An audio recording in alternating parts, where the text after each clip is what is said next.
Dapat may managot. Yan ang hamon ni Senador Ping Lacson kaugnay sa umano'y korupsyon sa flood control projects ng gobyerno. Git naman ni SP Cheese Escudero, panahon na para buksan sa public ang BICAM deliberations sa national budget. Narito ang agenda report ni Hannah T.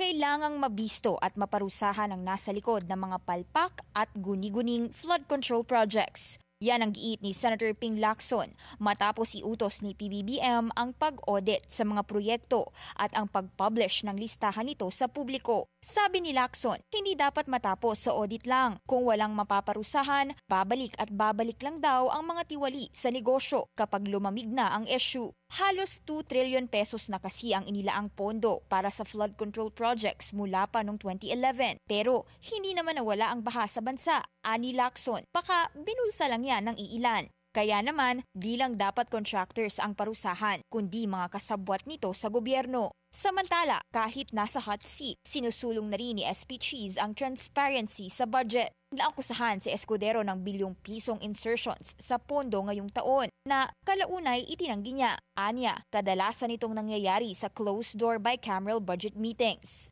When I was the Finance Committee Chair, binuksan namin yung BICAM. Wala namang nagpuntang media. In-announce nung nakaraan din. Para matapos na ito, mag-uusap daw sila ni Senate Finance Committee Chair Win Gatchalian tungkol sa magagamit na matrix para malaman kung sinong senador ang nag-request ng amendments, para saan at magkano ito. Pero nagawa na rin dati yan, na pinanukalang amendment na bawat isa ay ginawang open.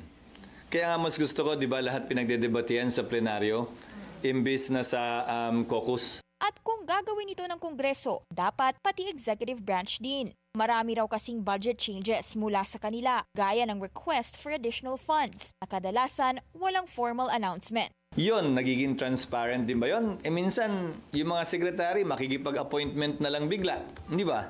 At hihilingin na lang sa isang senador. At ngayon, may growing number na ng lawmakers na gustong itigil na ito. Naghain ng joint resolution ang minority bloc para buksan na ang BICAM sa publiko. Kasama nila ang majority senators na sina Kiko Pangilinan at Bam Aquino na gusto ng 3 major changes sa BICAM. Kailangan live-streamed na ang mga sesyon. May detailed comparison matrix ng budget ng Kongreso at dapat may access ang publiko sa minutes of the meeting. May matching resolution din yan sa House of Representatives. Isa sa mga naghain ay si Representative Chel Jokno.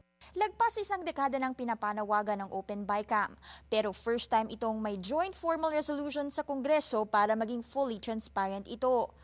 Who knows, baka after more than a decade of budget controversies, pork barrel at iba pa, simula na ito ng totoong bukas na BICAM process. Para sa agenda, Hannah T, Bilyonaryo News Channel.